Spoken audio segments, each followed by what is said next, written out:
Oke, sepertinya nggak ada yang mau berkenalan ya. Ya udah kita mulai aja nih sesi ini. Oke, saya coba.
Oke, kita mulai ya.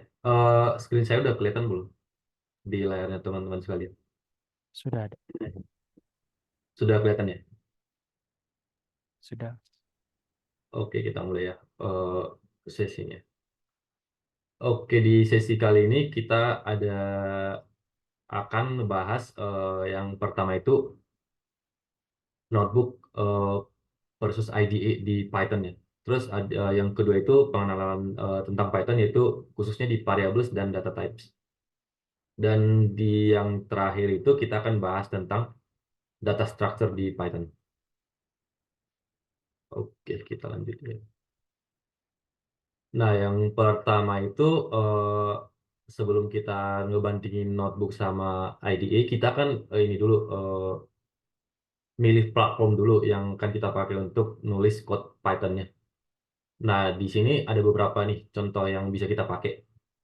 Yang pertama itu contohnya Anaconda, terus Google Colab, terus ada Jupyter Notebook, Integrated Development Environment atau IDE. Ini contohnya seperti VS Code, PyCharm dan sebagainya gitu. Nah, yang selanjutnya itu ada text editor. Ini tuh contohnya seperti Notepad++, ada Sublime Text dan lain-lain.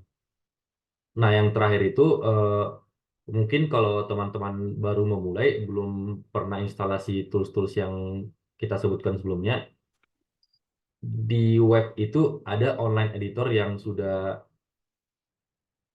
tersedia untuk kita melakukan penulisan kode di Python. Tapi pastinya ada batasannya kalau yang online seperti ini. Oke. Dari teman-teman sekalian udah punya salah satu dari keenam ini belum? Atau dari salah satu dari kelima ini. Sudah, Mas. Oh, udah punya ya. Oke, oke. Nice. Oke. Nah, buat instalasinya untuk tools-tools yang disebutkan di bawah ini, kita lanjut ke slide berikutnya. Nah, untuk instalasi Anaconda itu kita bisa ke sini ya. Untuk yang di Windows itu langsung aja ke sini. Sorry, kita ke sini aja langsung. Kita klik linknya.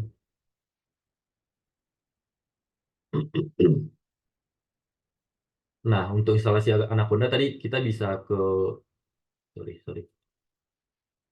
ke sini ya, docsanaconda.com/anaconda/install.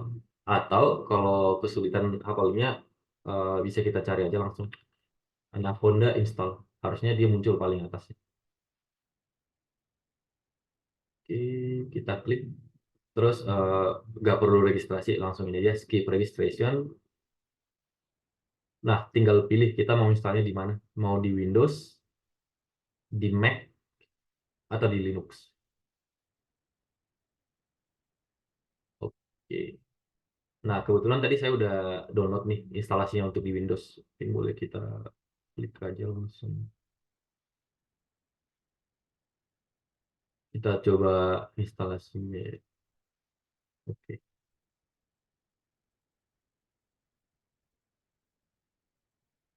Sorry, ini kalau ada pop up kayak gini, yang ini muncul nggak? Kelihatan nggak? Kayaknya nggak muncul deh bang. Ini Chrome ya doang. Oh, Chrome doang yang muncul ya. Bentar ya, saya Hmm. coba ulang share screen-nya.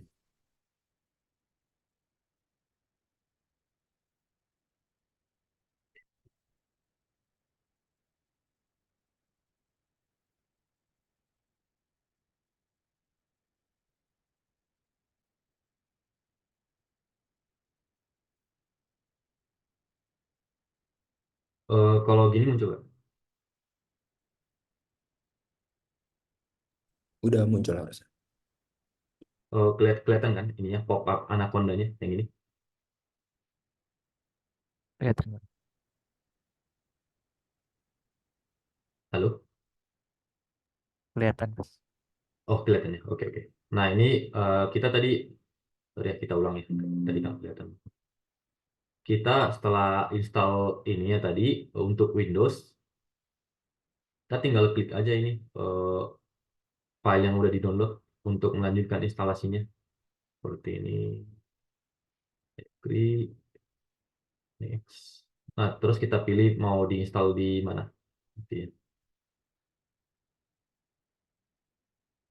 Oke, nanti teman-teman kalau misalnya udah punya IDE yang lain ini nggak perlu ya diregister, nggak perlu.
Oke, sepertinya agak lama ya kalau kita tungguin.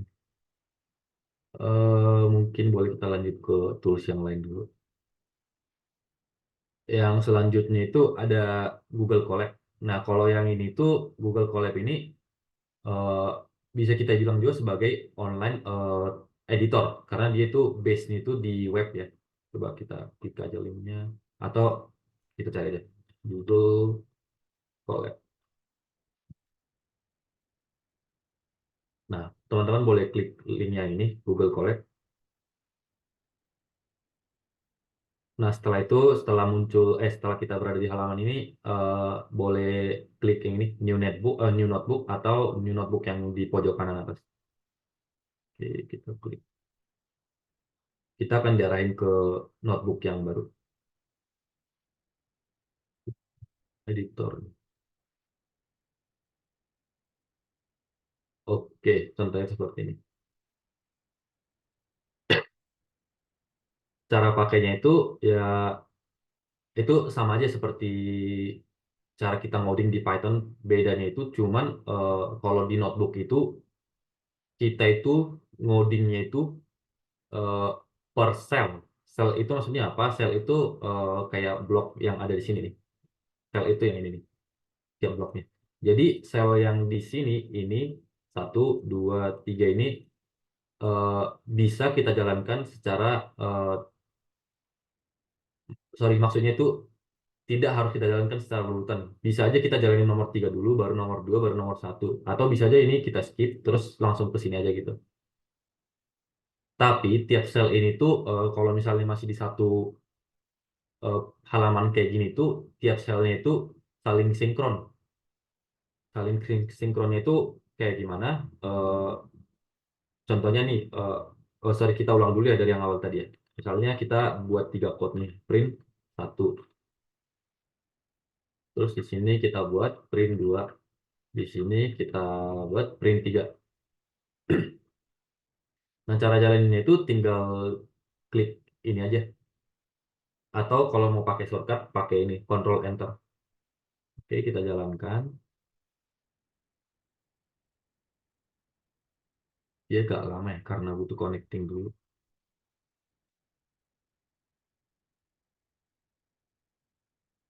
Oke, udah connect.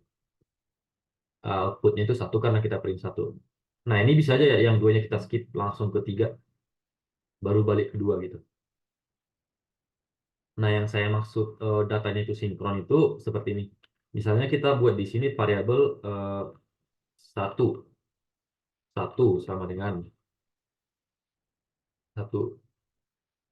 2 sama dengan 2. 3 sama dengan 1 tambah 2. Coba kita jalankan 1 dulu.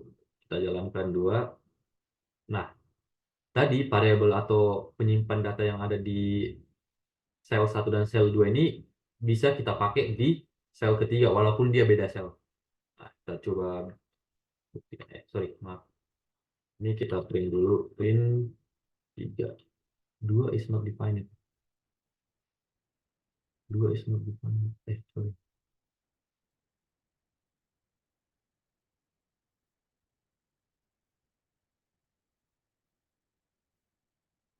Oh iya, astaga, sorry. Ini kok jadi string sih? Harusnya integer ya. Nah, kita coba ya. Tadi agak ada kesalahan. Ini kita ulang run dulu satunya, terus ulang run duanya, terus kita pakai di sel ketiga. Nah, hasilnya itu 3 itu sama dengan 1 tambah 2, dan setelah kita print 3 itu, dia itu 3. Dia itu sinkron sama sel 2 dan sel 1, walaupun dia beda sel gitu. Tuh, teman-teman.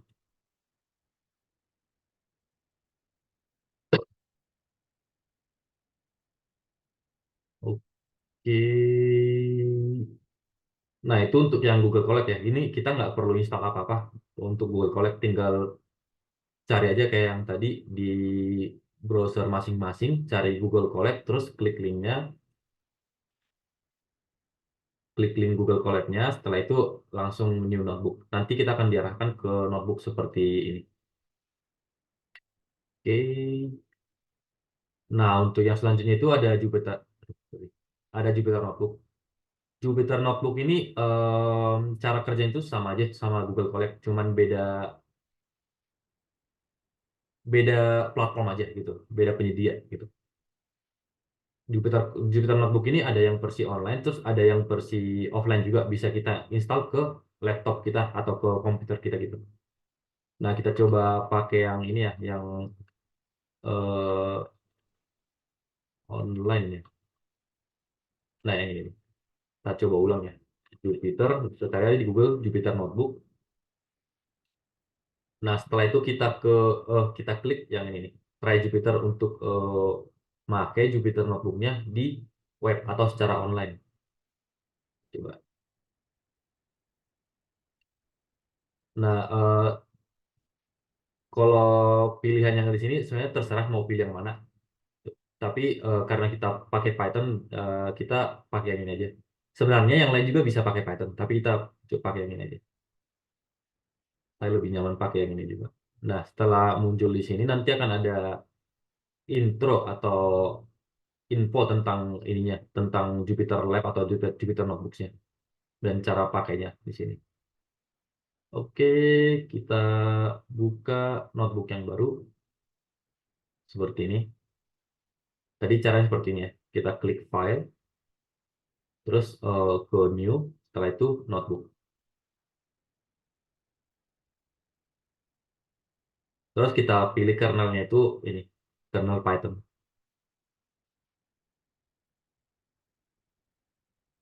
Oke, kita coba tes seperti yang tadi ya.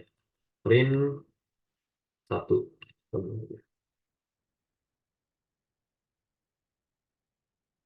Oke, terus kita buka sel baru. Sel baru. Sorry. Yang ini. Print 2. Kita buka sel baru. Print 3. Seperti ini ya teman-teman. Untuk ngerannya itu bisa pakai shortcut juga, yaitu Control Enter. Pakai ini ya, Ctrl terus Enter. Kita bisa pakai ini untuk shortcut untuk ngeran ininya, selnya gitu. Oke, terus kita coba tambah sel yang baru lagi. Misalnya kita buat variabel baru, variabel 1 seperti yang tadi ya. 1, terus kita buat variabel 2, ini 2. Variabel 1 dan 2-nya kita pakai di sel selanjutnya.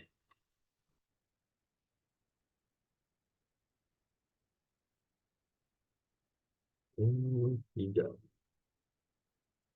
Oke, kita coba ini ya. Kita coba execute yang ini. Execute yang selanjutnya. Terus kedua variabel yang kita pakai di sel selanjutnya. Oke, hasilnya ada 3. Oke, terus untuk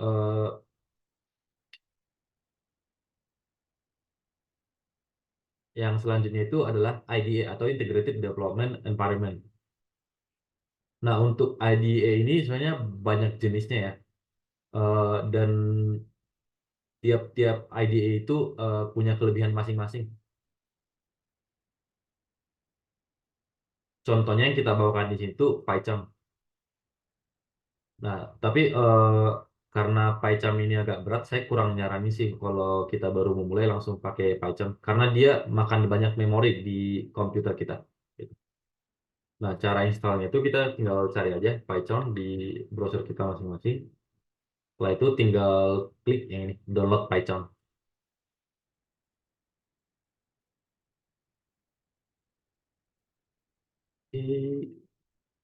Nah, untuk sorry. Oh, bukan yang ini. Kita carinya itu PyCharm Community karena yang profesional itu bayar. Download PyCharm IDE ya, yang ini. Bentar. Sorry, kok profesional sih? Oh, sorry. Kita scroll ke bawah ya untuk dapat yang Community Edition. Karena kalau profesional itu kita cuma dikasih trials selama 30 hari. Nah, kalau mau dapat lebih dari 30 hari, kita harus berlangganan atau bayar lah kita bilang. Tapi kalau teman-teman punya email pelajar, kayak email sekolah atau email mahasiswa, itu eh, dikasih gratis selama kita masih jadi siswa atau jadi mahasiswa. Nanti caranya kita bahas setelah ini ya, di sesi Q&A. Oke. Jadi teman-teman kalau mau yang gratis, karena nggak punya email pelajar, boleh pilih yang ini aja, PyCharm Community Edition. Jadi tinggal download aja. Sorry, saya tadi lupa download, saya download dulu ya.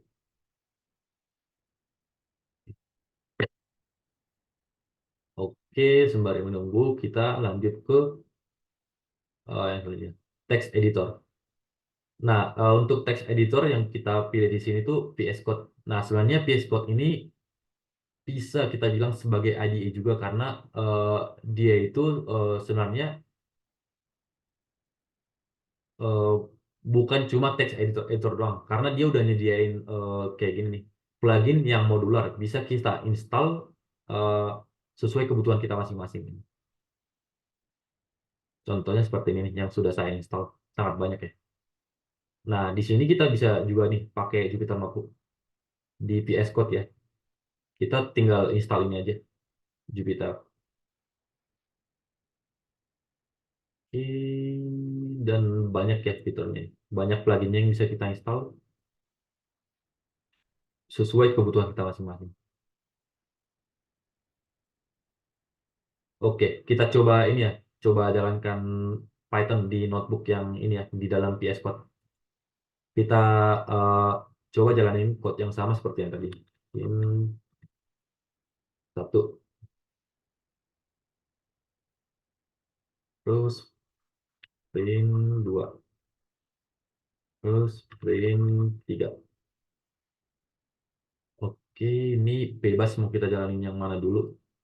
Nggak harus berurutan, sama seperti yang tadi. Terus kita coba create variable. Tuh, tambah ini, tambah ini. Terus ada dua, dengan dua. Tiga sama dengan satu, tambah dua. Print tiga. Oke, kita jalankan satu persatu ya. Dua. Ini artinya code-nya udah berhasil dijalankan ya, sukses. Dalam sel ini, satu sel ini. Nah, seperti yang saya bilang tadi, di Jupyter Notebook itu, walaupun dia beda sel, tapi data yang kita jalankan di sel-sel sebelumnya itu akan sinkron dengan sel yang akan kita jalankan selanjutnya. Kayak gini. Oke, oke, paham ya, teman-teman? Oke, ini Python-nya udah selesai.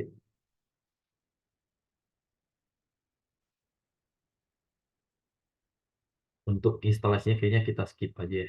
Kayaknya makan terlalu banyak waktu. Mungkin nanti saya ini aja guide teman-teman yang mau coba install nanti di bagian ini ya, di sesi tanya jawab ya. Saya coba ini guide atau arahkan.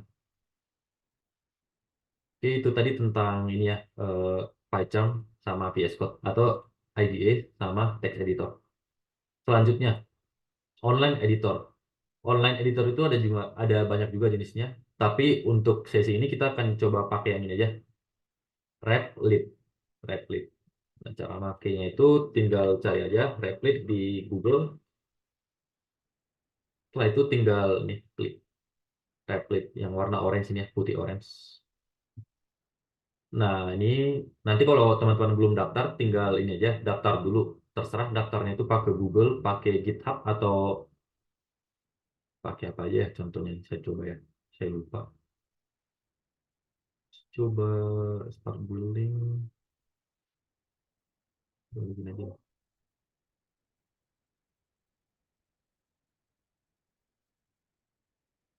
Kayaknya agak lelet ini. Oh ini ada. Nah, teman-teman, daftarnya itu nanti boleh pakai ini ya, boleh pakai Google atau pakai GitHub atau manual nanti ini ya buat emailnya kayak gini. Oke, tapi karena saya udah daftar, saya tinggal ini aja login. Ya kayak ini login, terus login pakai sorry, saya bukan pakai gitu.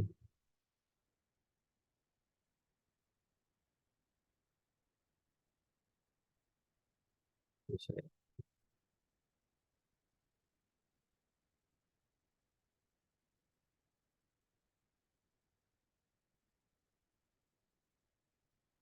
maaf teman-teman, ini agak lelet internetnya. Saya login dari sini aja. Saya itu loginnya itu pakai GitHub.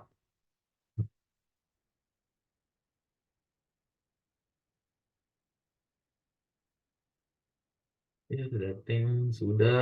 Nah, cara makainya itu kita tinggal klik yang ini aja, create REPL atau yang ada di sini. Create REPL yang ada di pojok kiri atas atau yang ada di sini. Create REPL, terus kita pilih kita eh, mau pakai programming language yang apa nih? Ada banyak pilihan ya di sini. Nah, kita coba pakai Python. Terus kita kasih nama ininya, nama REPL-nya.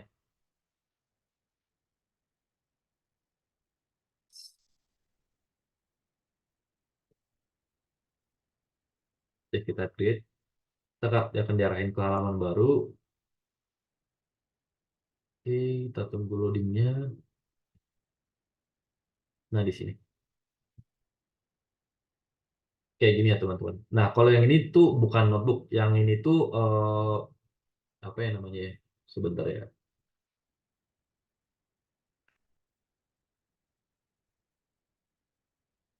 Ini tuh bisa kita bilang Python murni, bukan ini ya. Kalau kita perhatikan teman-teman yang ini, di bagian sini kan ada nih kan dua huruf setelah titiknya nih. Itu namanya extension, ekstensi file gitu. Kalau kayak gini tuh kan ekstensi filenya .py kan, .py. Kalau kita pakai notebook, itu ekstensi filenya itu seperti ini. IPYNB, IPYNB seperti ini teman-teman. Bedanya apa? Kalau IPYNB atau notebook itu kita ngecode-nya itu per cell seperti ini. Ada sel-sel seperti ini. Nah, kalau yang .py atau Python seperti ini, itu kita nggak perlu sel-sel. Jadi itu langsung satu aja semuanya seperti ini. Kayak gitu teman-teman. Nah, kalau file Python seperti ini, itu jalannya itu procedural atau berjalannya itu eh, dari line paling atas sampai paling bawah gitu. Dibaca, maksudnya dibacanya itu dari atas sampai ke bawah. Bukan seperti ini ya. Kalau yang ini tadi kan kita bisa ngejalanin yang di bawah dulu, baru yang di atas. Kalau yang di sini kita harus code-nya itu atau compilernya itu akan baca code-nya dari atas baru ke bawah gitu. Berurutannya kalau yang ini. Nah, kita coba ya. Eh, kita coba eh, buktikan yang barusan ya. Print 1, 2, 3. Nah, ini. Print 1, print 2, print 3. Nah, ini akan jalan secara berurutan ya. Run-nya itu boleh klik yang ini atau klik yang ini. Nah, dia itu outputnya itu berurutan. 1, 2, 3 sesuai urutan yang kita buat di sini. Oke, selanjutnya kita buat variabel ini. Variabel 1 sama dengan 1, 2 sama dengan 2, 3 sama dengan 1 tambah 2. Terus kita print 3-nya. Ya kan ngeprint 3 ya. Nah, ini sorry kita komen dulu. Dia kan ngeprint 3 ya, seperti ini. Nah, kalau yang ini atau variabel 1 2 yang kita taruh di bawah, dia itu akan error. Karena di halaman di line 6 ini atau baris ke-6 ini, dia itu nyari variabel 1 sama variabel 2. Padahal variabel 1 sama variabel 2-nya itu belum di-declare atau belum kita sebutkan di atas gitu. Adanya di bawah ini. Dia itu akan keluar error. Kita coba ya. Kita coba run. Nah, ini nih. Name error. Name 1 is not defined. Oke, jelas ya teman-teman. Oke, sorry. Ini kita balik lagi ke sini. Nah, ini nih. Bedanya notebook sama IDE. Eh, Tadi udah jelas ya. Contohnya IDE itu atau Python yang murni itu seperti ini ya. Extensionnya .py. Kalau yang pakai notebook itu extensionnya .ipynb. Oke, bedanya apa? Yang pertama, untuk notebook itu run-nya itu eh, on cell base. Oke, kita bisa milih sel mana dulu yang mau kita jalanin duluan. Seperti yang tadi ya, yang kita coba di sini. Kita bebas mau run yang mana dulu, nggak harus berurutan dari atas ke bawah gitu. Nah, kalau yang pakai IDE, itu run-nya itu per line of code yang ada di file yang mau kita run gitu. Kita nggak bisa milih gitu. Eh, Seperti ini, kita nggak bisa milih cuma ngeran yang ini doang atau ngeran yang ini doang, kecuali kita komen yang ini. Seperti itu ya. Oke, terus untuk notebook, ini udah kita jelaskan tadi, notebook itu extensionnya itu .ipynb. Nah, kalau yang Python itu extensionnya .py atau .py ya. Oke, untuk yang notebook bisa diekspor ke py atau ke Python, sedangkan Python itu kita nggak bisa ekspor ke dalam bentuk notebook atau ipynb. Oke. Nah, untuk notebook itu bagus untuk dokumentasi ya, karena dia nge-support Markdown. Nah, Markdown itu apa? Kita coba tes di sini ya. Nah, Markdown yang dimaksud itu seperti ini teman-teman. Seperti ini. Kita bisa buat teks gitu atau dokumentasi untuk menjelaskan code yang ada di bawahnya. Kode ini akan satu seperti ini, terus kita centang. Nah, akan ada dokumentasi seperti ini. Kalau misalnya mau lebih jelas, kita bisa pakai seperti ini. Seperti ini, dia akan lebih besar tulisannya. Ini juga akan lebih besar. Seperti ini teman-teman. Nanti saya kirim dokumentasinya untuk Markdown ini ya. Kalau mau teman-teman mau nyoba-nyoba cara makainya. Oke, kalau di Python biasa itu nggak support Markdown. Nah, caranya buat dokumentasi di Python itu, kita harus buat pakai seperti ini. Comment. Kita coba ya. Seperti ini. Kode ini akan mengeluarkan output angka 1 ditambah 2, yaitu 3. Kita coba jalankan ya. Dokumentasinya ini tidak akan di print. Ini cuma dokumentasi dalam code aja untuk mempermudah kita mungkin mengingat apa yang kita tuliskan di code itu, seperti itu. Yang ini nggak keluar ya di code-nya, nggak ngaruh.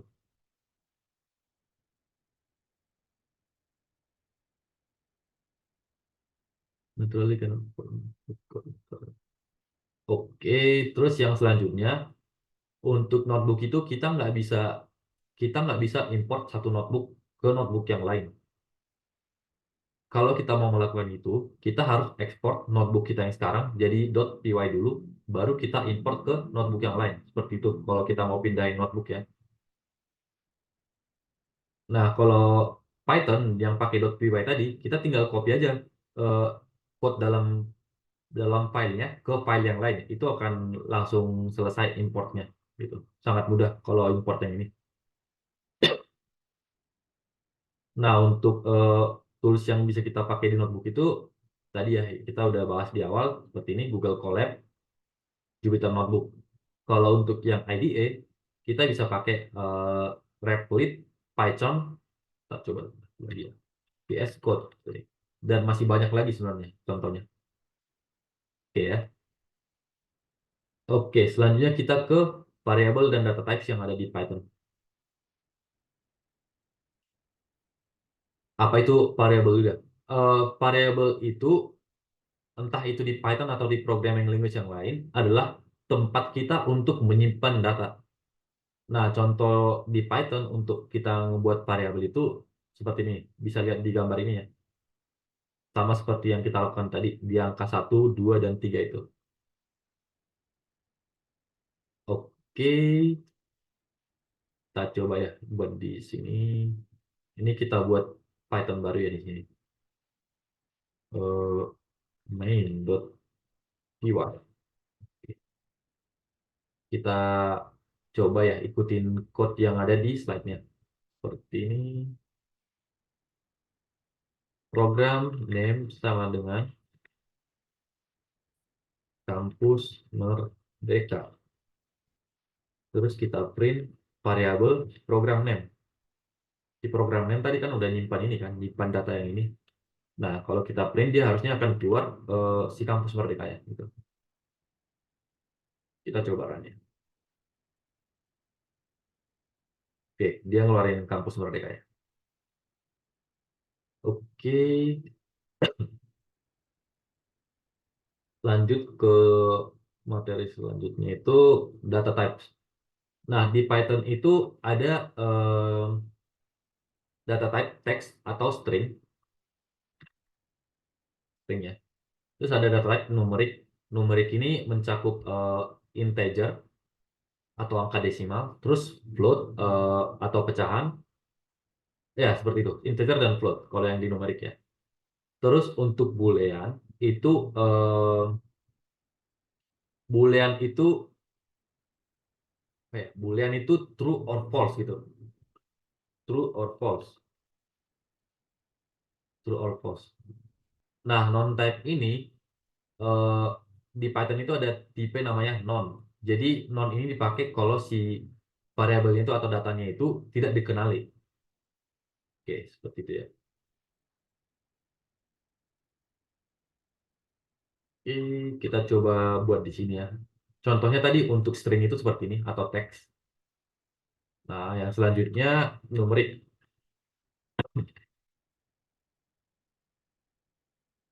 Sorry, ada contohnya di sini. Oke, kita ikutin contohnya ya. Yang pertama untuk teks.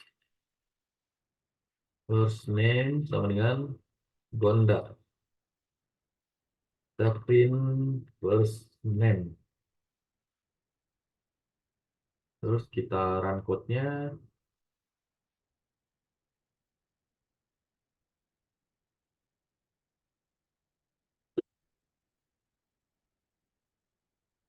Oke, ini ada muncul Gondar ya di sini. Jadi saya coba perbesar, saya ulangi. Nah, ada kelihatan Gondar ya. Nah, terus yang selanjutnya itu data type numerik. Contohnya itu untuk umur 27 misalnya. Tinggi, height, misalnya 167,5. Ini contohnya tadi yang float ya. Float, sini ya, integer. Oke, kita coba print ya. Print age, print age, age dan age. Nah, kelihatan ya teman-teman di sini sesuai apa yang kita tuliskan. Terus yang selanjutnya itu adalah boolean.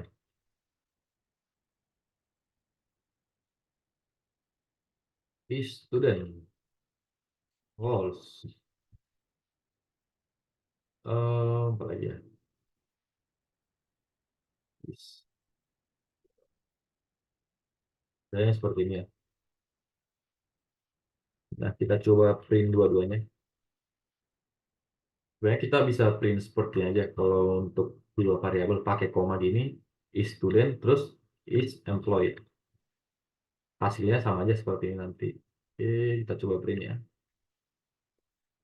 Sorry, ini belum saya save.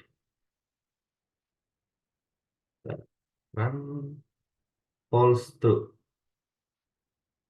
Seperti yang kita buat di sini. Yang selanjutnya itu adalah non-type. Non. Nah, itu misalnya seperti contoh yang di sini, kita print hobi. Dia akan ngeluarin non. Seperti ini ya, teman-teman. Nah, kalau kita cek type-nya, type seperti ini. Coba yang di atasnya tadi kita coba komen dulu ya, biar lebih jelas. Seperti ini ya. Nah, dia itu kan bakal mengeluarkan seperti ini, kelas non-type.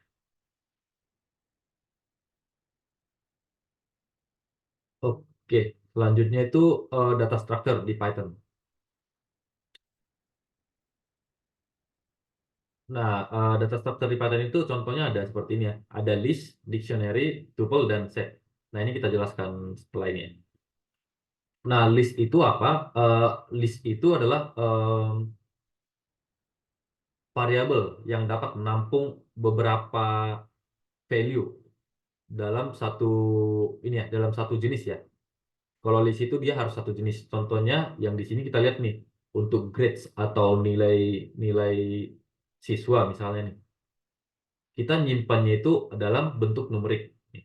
Nah, semuanya itu harus numerik kalau kita buat seperti ini.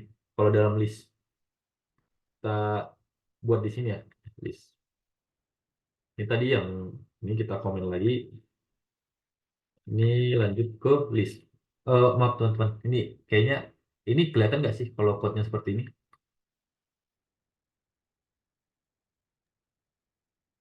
Kelihatan, Mas?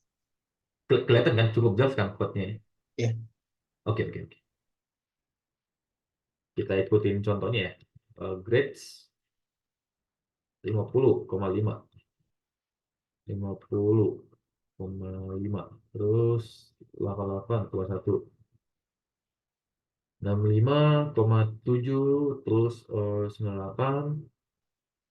100. Nah, kita print grades-nya dan kita print type-nya. Type dari grades. Kita coba jalankan ya. Nah, seperti ini teman-teman. List. Tadi kan saya udah mention kalau grades itu kalau list itu cuma dapat menampung serangkaian value atau serangkaian data yang tipenya itu sama gitu. Kalau misalnya kita buat di sini 100, harusnya dia akan mengalami error. Coba ya. Oh, sorry. Ini kita harus mention sepertinya list seperti ini. Ini kita hapus dulu. Um, Agak aneh ya. Sepertinya di Python nggak ada aturan seperti itu. Ternyata list di Python juga bisa bebas ya ininya, value-nya. Nggak harus satu tipe seperti yang saya mention barusan. Oke, ini tadi 100. Oke, nah kalau kita mau akses data dari data yang ada dalam list itu, kita boleh pakai indeks. Indeks itu apa? Indeks itu urutan dari setiap datanya. Nah, kalau indeks di programming itu biasanya mulai dari 0, 1, 2, dan seterusnya ya. Nah, untuk di list ini kita bisa lihat kan nih ada berapa value? 1, 2, 3, 4, 5, 6. Misalnya kita mau ngambil value yang paling terakhir nih, yang ke-6. Berarti kita bakalan pakai indeks ke-5. Kita coba ya, indeks 5 di sini. Nah, ini kita hapus saja karena nggak pakai lagi. Dia akan mengeluarkan angka 100. Sorry, ada tipe. Ya. Hah? Maaf, maaf, ini belum saya save lagi. Nah, dia akan mengeluarkan angka 100. Kenapa? Karena indeks 5 itu merepresentasikan data ke-6. Seperti yang kita bahas tadi ya. Di list itu atau di programming itu, indeks itu dimulai dari angka 0. Nolnya itu yang ini 50,6. Oh, ini kita coba bedain ya, 50,75 aja biar kelihatan. Kita coba print ini ya, grade 0 atau yang pertama 50,75. Seperti itu ya teman-teman. Oke, ini coba kita komen lagi. Kita lanjut ke data type selanjutnya yaitu dictionary. Dictionary. Kita ikutin contohnya ada tuple seperti ini ya. Ini saya enter aja biar lebih jelas. Ada Alexander dan Kathleen. Terus ada Thomas dan Monica. Oke, kita coba print tuple. Tuple type-nya ya.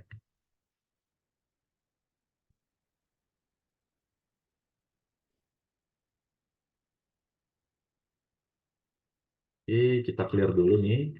Terus kita print. Hasilnya seperti ini. Alexander, Kathleen, dan Monica. Nah, ini untuk dictionary ini tuh bisa kita pakai untuk eh, mapping.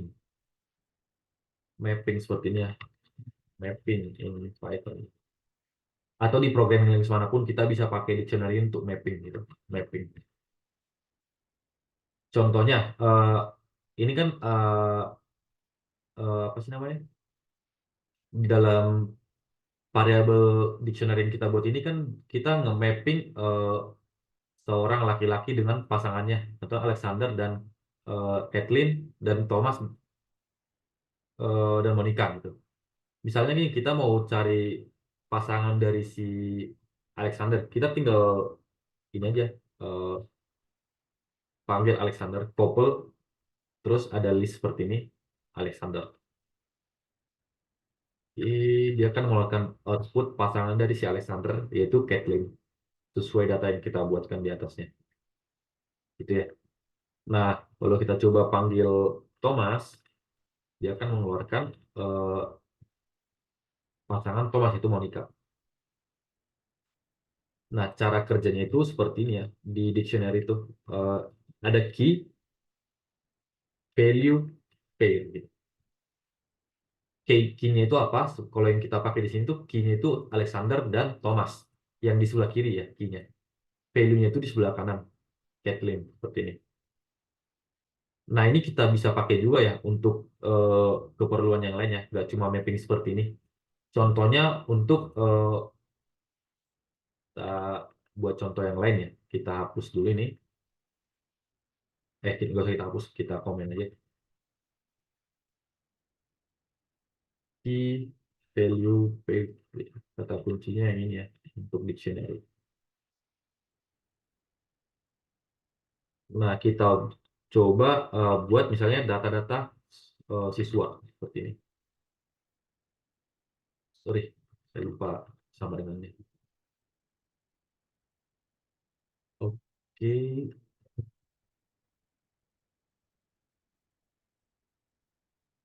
sorry. Kemudian satu misalnya. Terus name Alex. X. Rates. Age.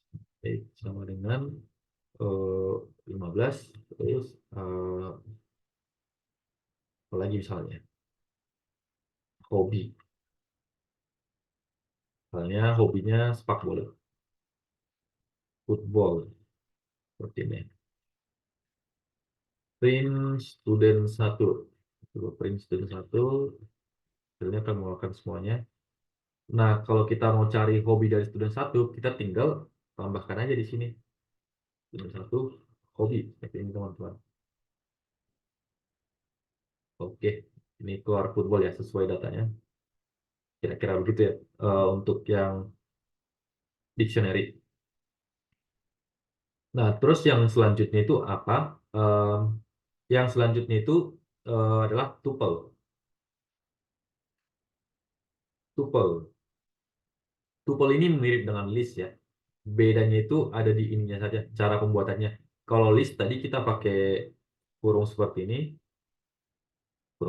ya. Kalau di tuple kita pakai kurung seperti ini, kurung biasa. Oke, kita coba create satu tuple ya. Karena ini sesuai contoh yang kita sediakan. Choice, load, nama, prohibited. Seperti ini. Cara manggilnya itu sama aja kayak list. Kita pakai ini, pakai indeks. Indeksnya itu sama saja. Di semuanya itu sama. Itu dimulai dari 0. Tapi kita coba panggil semuanya ya. Choice. Ini belum kita komen. Ini seperti ini ya. Nah, kalau kita mau ngambil choice pilihan yang pertama, kita tinggal ini ya, tambahkan indeks pertama atau 0 di sini. Dia akan muncul allowed seperti ini. Nah, bedanya tuple sama list itu apa? Kalau list itu value-nya itu bisa kita ubah setelah variabelnya kita buat gitu. Jadi value yang ada di dalam grades ini kita komen lagi, kita fokus ke listnya. Ini, sorry. Ini nggak sih? Oh ya, betul. Gini, grades misalnya 0, kita ubah jadi misalnya berapa ya? 15. Kita coba ya. Ini. Terus kita print grades. Nah, tadi kan value dari grades itu kan kita udah define nih di awal. Yang pertama itu harusnya 50,75. Terus yang kedua itu 50,55 dan seterusnya gitu. Nah, di sini di line 26 ini kita ngubah value dari indeks pertamanya jadi 15 seperti ini. Setelah kita print di sini, dia itu udah berubah. Oke, kita coba print sebelum diubah ya. Seperti ini. Kita coba clear, kita ulangi. Nah, seperti ini teman-teman. Tadi awalnya dia 50,75. Tapi setelah kita execute ini, perubahan pada indeks pertama, dan kita print lagi, value-nya udah berubah. Jadi 15, sesuai yang kita ubah di sini. Itu ya untuk listnya, bisa diubah. Kata kuncinya itu nanti boleh di search ini ya. Immutable or mutable in Python ini. Oke, nah kita coba ini ya, kita coba ubah tuple-nya. Ini harusnya nggak bisa. Ini kita coba print choice-nya di sini. Terus kita coba ubah choice yang pertama. Misalnya load jadi anything lah, entah apa gitu ya. Nah, kita coba print choice. Harusnya bakalan mengalami error karena si tuple itu nggak bisa diubah. Nah, sepertinya dia akan mengalami error. Tuple type error. Tuple object doesn't support item assignment. Nah, si tuple itu, tuple di Python itu immutable atau nggak bisa diubah. Kalau udah kita buat seperti ini, selamanya dia bakalan seperti itu, gitu, sampai ke bawahnya. Kecuali kita ubah langsung di dalam code-nya. Oke, itu untuk tuple ya. Nah, selanjutnya set. Sorry. Selanjutnya itu adalah set.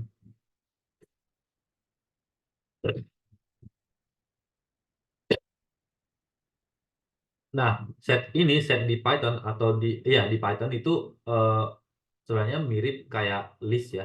Bedanya itu apa? Kalau di set itu dia itu ngedefine bukan ngedefine maksudnya, sorry. Di dalam set itu semua datanya itu harus unik. Jadi misalnya nih, nanti eh, ada dua angka seperti ini, 50,5 terus ada eh, berapa lagi nih? Ada 50,5 duanya. Dia itu bakalan digabung jadi satu. Karena di set itu semuanya itu harus unik, nggak boleh ada yang double gitu. Nah, kita coba ya, kita pakai data yang di list tadi. Yang ini ya. Kita coba di sini. Set. Set.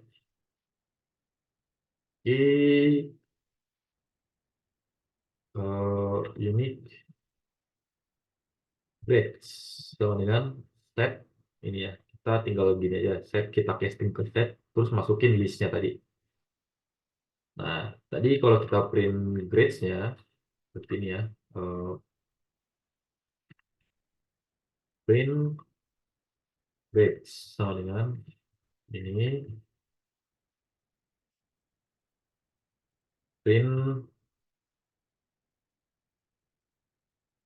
set 2, terus kita print unique unique grades nya seperti ini. Oke, kita coba jalankan code-nya ya.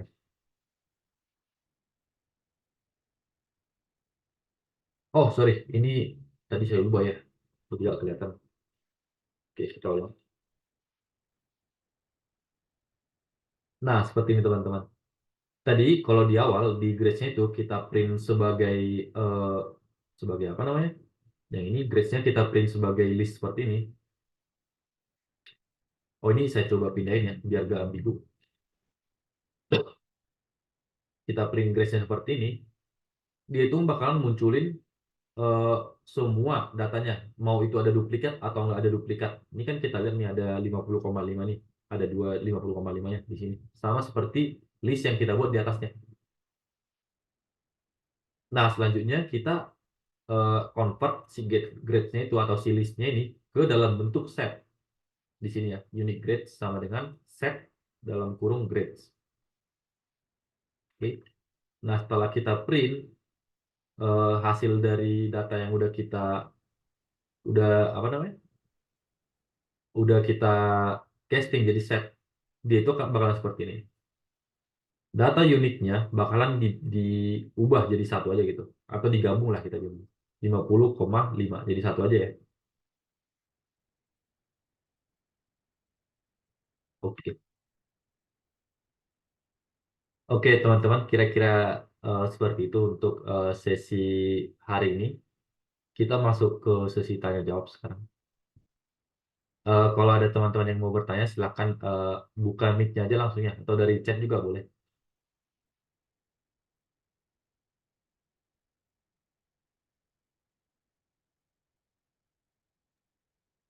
Mau nanya Mas, Silakan.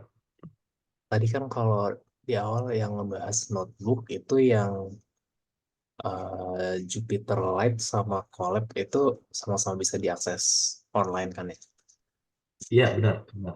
Itu ada kayak keunggulan satu sama lainnya gitu nggak Mas? Apa fiturnya sama persis banget? Oh, oke. Saya sih jarang pakai yang online itu ya, yang untuk Jupyter Notebook sama Google Colab. Tapi yang pernah saya tahu, kalau Jupyter, kalau Google Colab itu kita nggak bisa install sembarang library. Jadi kita cuma bisa pakai library yang default aja. Kalau kita mau install library yang lain, contohnya nih untuk data visualisasi atau visualisasi data, kita kan butuh kayak library Pandas gitu, yang bisa ngolah data frame gitu. Itu di Google Colab kita harus langganan dulu, harus berlangganan ke Google Colab-nya dan itu berbayar ya, buat install library-nya itu. Kita coba di sini ya. Google Colab tadi.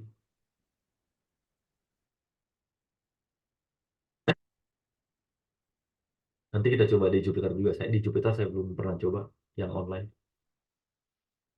Google Colab, loading. Nah, seperti ini. Oke. Nah, untuk install library itu kita perlu buka yang ini nih, atau shell namanya, shell atau terminal ya, terminal atau shell. Kita klik, itu harus sign up. Itu udah sign up belum? Coba sign up deh. Oh ya, yang ini nih. Ini. Kalau collab itu, kalau kita mau install library, eh, kita harus bayar gitu. Seperti ini ya. Punten, Mas. Kalau Eh, setahu saya itu bisa langsung pakai pip install gitu di apa? Di blok-bloknya. Di blognya ya? Iya, Di pakai sini. pip install. Kalau memang nggak ada, biasanya gitu. Oh, iya, sorry, sorry. Saya belum tahu, belum pernah. Ya, kayak gini ya, Mas ya? Berarti ya. Iya, pakai tanda seru kalau nggak salah di depan pipnya. Oh, oke, oke. Kayak gitu ternyata, teman. Sorry. Saya kurang tahu. Bentar ya, lagi loading. Oh ya, kalau di Google Colab ternyata di Jupyter Notebook kayak gitu juga berarti ya, Mas ya? Iya, kurang lebih. Oke, oke.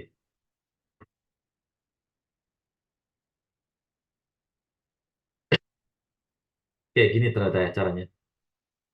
Sorry, ada miss tadi ya. Untuk install library itu kayak gini ya di Google Colab. Nah, kita coba di Jupyter Notebook ya. Oh, Jupyter Notebook. Try it on your browser. Kita pakai yang ini.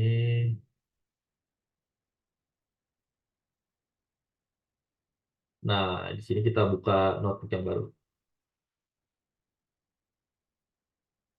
Kita pilih kernelnya. Kita coba kayak yang tadi ya. Install Pandas. OSM.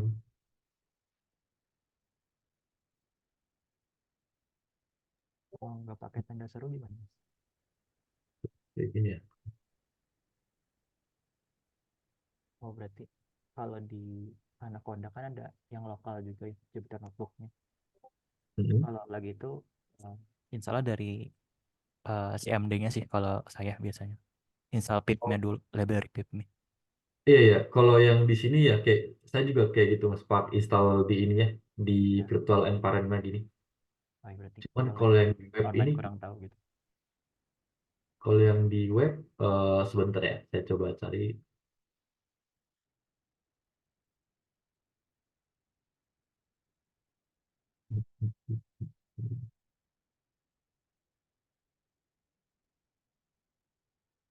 Sorry, kok gini?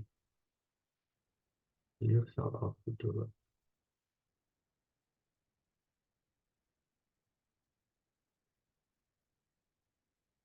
Bentar ya, saya coba cari.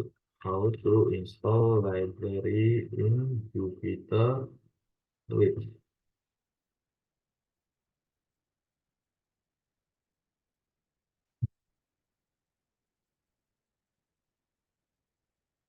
Oh, pakai gini. Cara yang lain ya.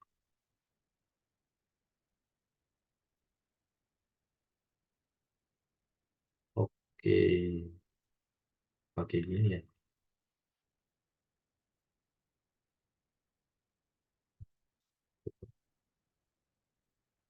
Oh ya, bedanya itu cuma ini doang ya. Kalau instalasi library di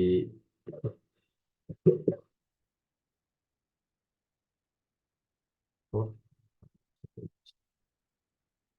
instalasi library di Jupyter Notebook tadi kayak gini, terus kalau di ini pakai tanda seru. Mungkin kalau minusnya itu apa namanya? Pro cons dari kedua ini eh, di bagian resource-nya aja mungkin ya. Saya kurang tahu berapa resource-nya. Kita coba cek ya yang ini ya. Oh ini view resource. Ya, subscribe. Oh ini lumayan juga ya resource-nya ya. Di sini RAM-nya itu dikasih 12 GB, terus sekitar 108 GB lah ya untuk ininya, storage-nya. Kalau yang di Jupyter Lead, ini cara cek resource-nya aja ada di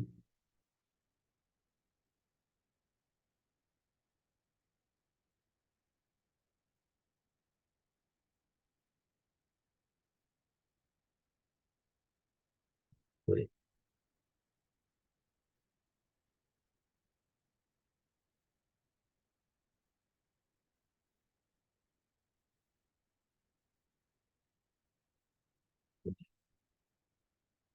Maaf Mas, kalau pertanyaan itu saya nggak bisa jawab sekarang. Nanti saya coba cari ya. Saya share di WA aja nanti bedanya Jupyter Notebook yang online sama Google Colab. Sorry, sorry Mas. Sorry, Mas. Oke, Mas. Tapi overall sama sih, nggak ada yang terlalu spesial gitu kalau yang online dan gratisan Google Colab lawan Jupyter Notebook. Kira-kira gitu aja Mas. Ada pertanyaan eh, lain? Mau nanya Mas, Silakan. eh, bedanya install sama import itu apa ya? Soalnya kayak beberapa kali nyoba nggak pakai install, langsung import Pandas gitu di Jupyter, aman-aman aja. Oh, oke oke. Kalau di beberapa tutorial mungkin ya Mas, ya, dia langsung import gitu. Itu artinya itu sebelumnya dia udah install Pandas. Atau dia itu pakai gini nih, gimana ya caranya? Dia pakai kernel yang udah ada Pandasnya gitu. Kalau Contohnya misalnya di kita Jupyter restart Notebook ya. kayaknya udah ada gitu Mas maksudnya. Iya ya, Pandasnya udah ada sebelumnya gitu, udah di install sebelumnya. Makanya dia bisa langsung import gitu. Oke, oke. Contohnya nih kita import apa ya misalnya? Misalnya import eh, Polars. Harusnya nggak bisa karena library Polars itu belum ada di sini. Ya belum ada ya. Nah di sini kita coba install Polars. Misalnya ya, install Polars di sini. Oh nggak bisa. Kalau di notebook itu nggak bisa pakai Polars. Nah ini kita ulang aja ya. Kita restart dia gini biar Pandasnya juga hilang. Kita coba ulangi. Kita reload.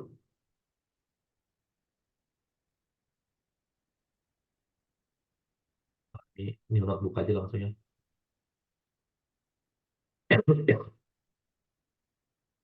Seperti ini ya teman-teman.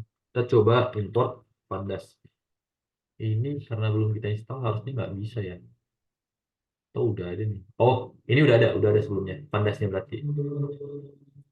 Kalau kayak gini udah ada Pandasnya. Coba tadi di Google Colab-nya kita restart ya. New notebook.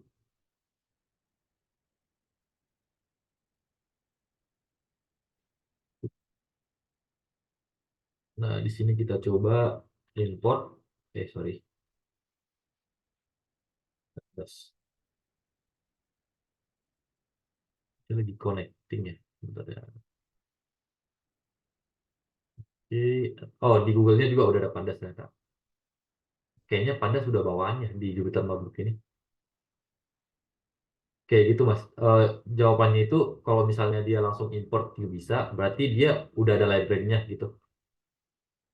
Kita coba cara cari library-nya itu tadi harus kayak gini kan untuk nge-run shell ini VIP list seperti ini. Oke, ini library bawaannya nih. Pandas ada nggak ya?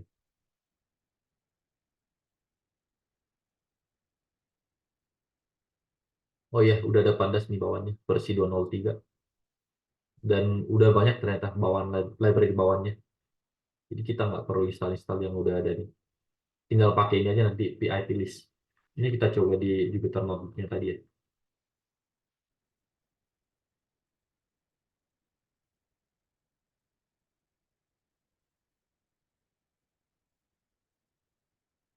Ini coba dengan tadi.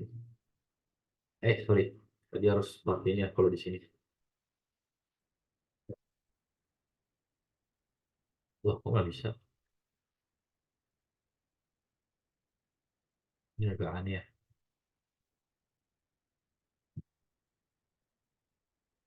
Oke, kira-kira gitu deh caranya. Cara untuk ngecek apa namanya library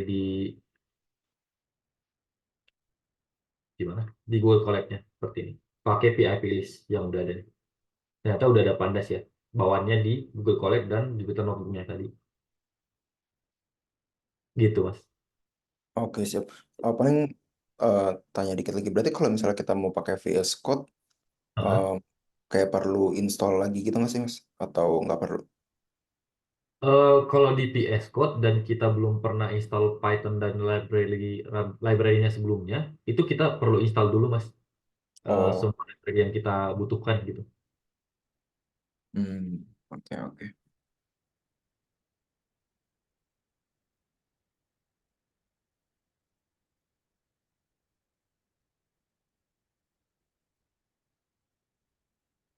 Kita contohin aja ya di sini.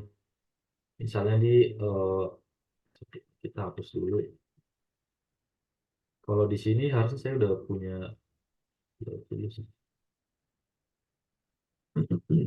saya udah punya Pandas harusnya. Saya udah punya Pandas di sini. Kita cobain ya buat virtual environment yang baru. Seperti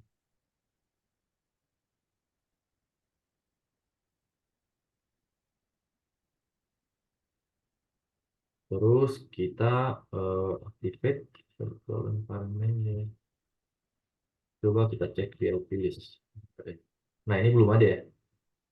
Nah, di Python-nya ini kita kita buat aja test.py. Ini kita coba import pandas di sini ya. Nah, kita coba run Python test.py. Artinya dia error karena nggak ada pandas kan seperti ini.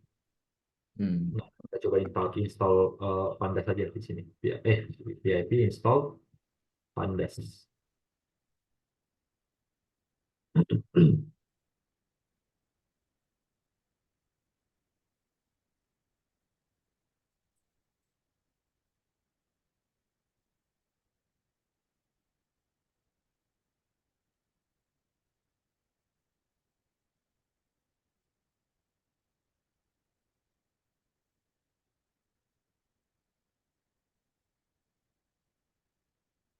Ini agak lama ya.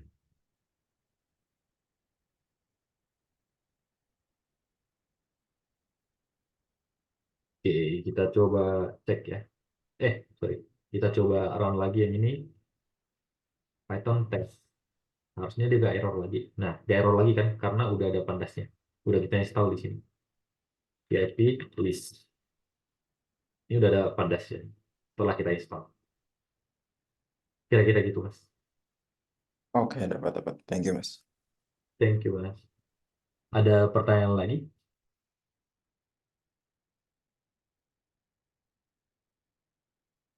Mau tanya, Mas. Eh, Silakan, Mas. lanjut yang tadi juga kaitannya sama bedanya antara notebook dan IDE.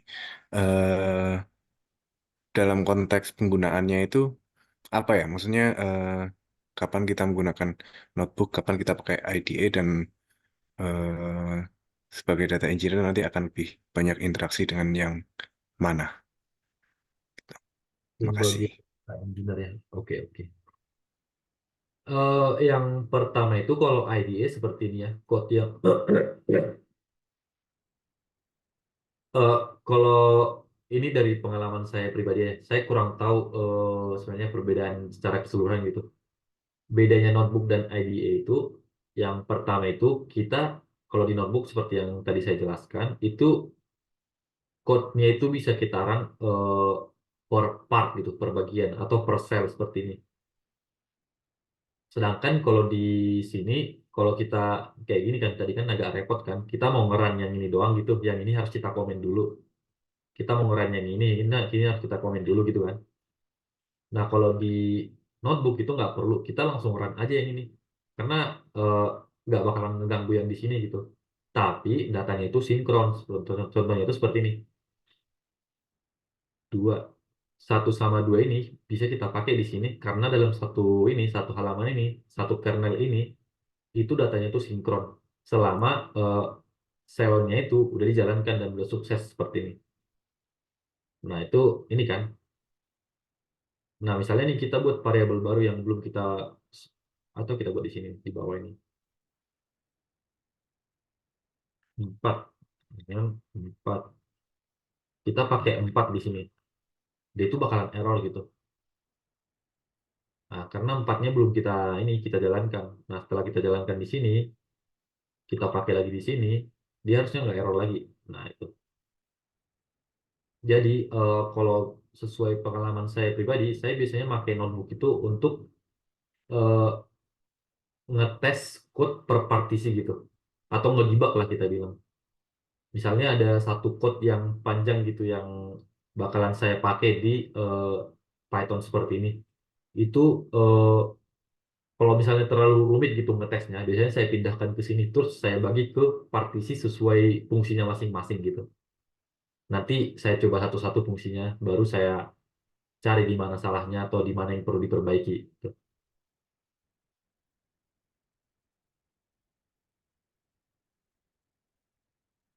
Kira-kira gitu, Mas.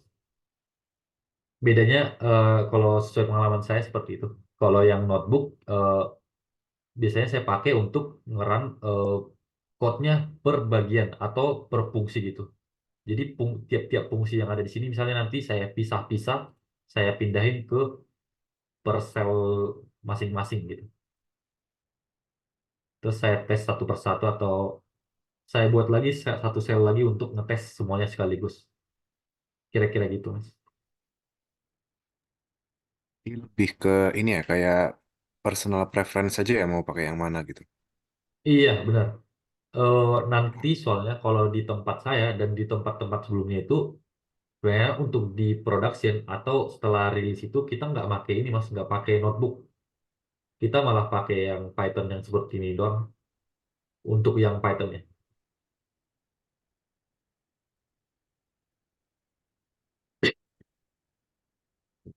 Makasih Mas. Sama-sama, Mas.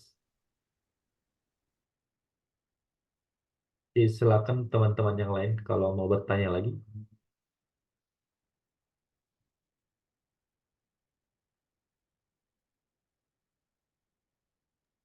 Halo, mau nanya mas.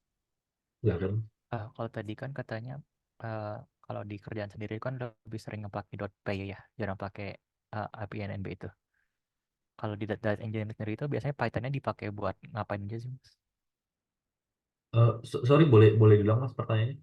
Kalau Python-nya sendiri itu di data engineer itu biasanya dipakai buat ngapain aja? Oh, Python-nya dipakai buat apa aja gitu? Iya. Oke, kalau di data engineer itu selama pengalaman saya itu dipakainya itu untuk buat yang pertama itu untuk buat data pipeline. Terus yang kedua itu untuk buat client API. Client API ini yang bakalan dipakai sama user kita nanti untuk mempermudah pekerjaan lah gitu. Itu beda-beda lah use case-nya. Oke, tapi mostly buat itu aja sih Mas, buat ngerjain data pipeline. Kalau di data engineer ya. Ya, Mas. Contoh client API yang saya maksud itu misalnya nih di tempat saya itu ada namanya di tempat saya sebelumnya ada namanya data pipeline yang bisa dibuat sendiri oleh sama si usernya. Nah itu nanti mereka tinggal submit aja gitu satu formulir gitu. Nanti API ini yang bakalan nge-generate data pipeline-nya. Udah di automate gitu Mas. Kira-kira pakai API. Terima Di kasih. automasi untuk pembuatan data pipeline. Kira-kira gitu Mas.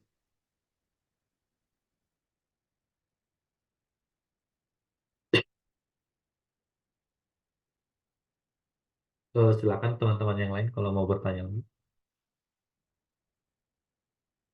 Ada 7, 1, ada 6 orang ya. Enjoy. Mas mau nyambung tanya dikit lagi. Berarti untuk notebook itu sifatnya lebih ke ini ya untuk apa? Untuk debugging tadi kasarannya kayak buat coret-coretan lah. Sedangkan untuk dalam penggunaan di actualnya pakai yang IDE tadi itu. Gitu ya. Yang Python ya maksudnya Mas ya. Iya, Benar. betul, yang Python. Kalau iya selama pengalaman saya belum pernah ini Mas belum pernah ngelihat notebook itu di-push ke production atau ke inilah ke code yang dipakai di apa sih namanya? Di lingkungan yang real gitu. Itu cuma buat debugging sama testing doang gitu Mas. Nanti kalau misalnya kita punya notebook juga, itu ujung-ujungnya kita ubah ke ini jadinya, ubah ke Python gitu Mas. Kalau kita mau pakai di production. Oke, oke, sip, sip. Udah Gitu. ini, paham berarti. Ini ya beda. Oke, Oke, makasih Mas. makasih juga Mas.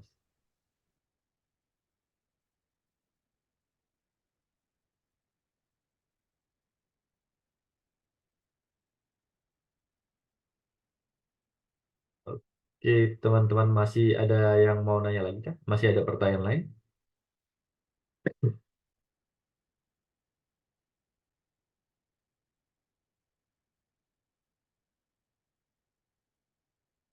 Kalau udah clear mungkin boleh chat ini ya Mas, apa namanya?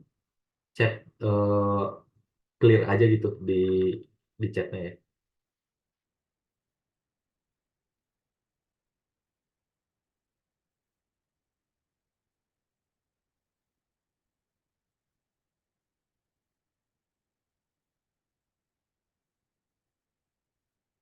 Oke, sepertinya udah clear semua ya, udah aman semua. Nanti setelah sesi ini terus kalau mau teman-teman nyoba-nyoba gitu kebingungan nanti boleh tanya di itu aja ya di grup WA-nya. Nanti saya sempatkan buat ngebales kalau lagi ada waktu luang gitu. Oke teman-teman semua.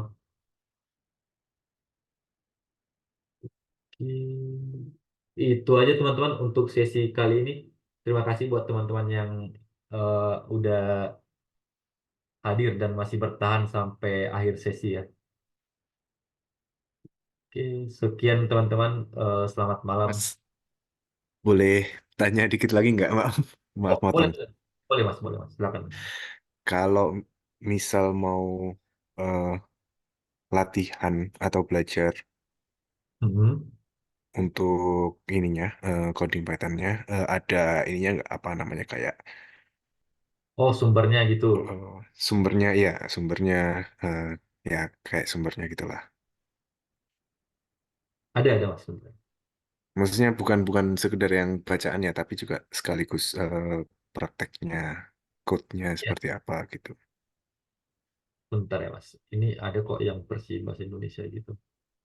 Nah, yang ini, Petani Code tutorial Python. Ini saya kirim di sini ya. Mungkin boleh langsung teman-teman ini copy nanti dari chat. Itu yang pakai bahasa Indonesia. Dan nggak cuma apa ya, nggak cuma sebatas code, nggak cuma sebatas teori juga. Dia ada teorinya, terus ada code-nya juga gitu. Jadi mudah dipahami dan lengkap tutorialnya gitu teman-teman. Dari instalasi sampai eh, apa namanya, sampai codingannya lah, dari beginner sampai intermediate lah saya bilang kalau di sini. Oke, sip. Terima kasih, Mas. Terima kasih juga Mas.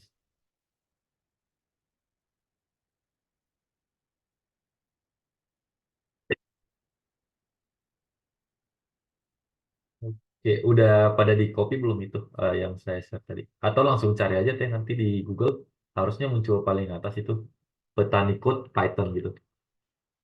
Petani kode Python.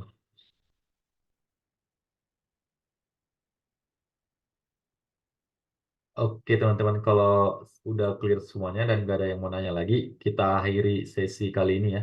Terima kasih semuanya. Selamat malam. Thank you, Mas. Terima Kasih kasih. Mas. Makasih, Mas. Terima kasih juga Mas.